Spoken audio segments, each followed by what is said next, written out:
Israel के साथ चली लंबी लड़ाई के बाद लेबनान में हालात सामान्य हो रहे हैं।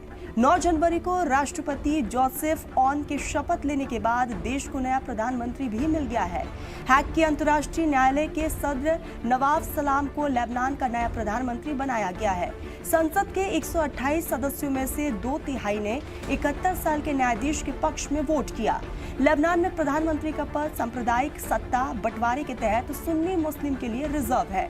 उनके सामने लेबनान के कार्यवाहक प्रधानमंत्री नजीब मिकाती थे, जिन्हें महज 9 वोटें मिली।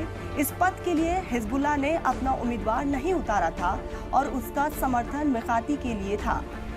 नवाफ सलाम के 14 महीने तक चले इजरायल हिजबुल्लाह युद्ध के बाद उम्मीद की एक किरण के रूप में देखा जा रहा है, जिसमें 4000 लोग मारे गए और 16000 से अधिक घायल हुए हैं।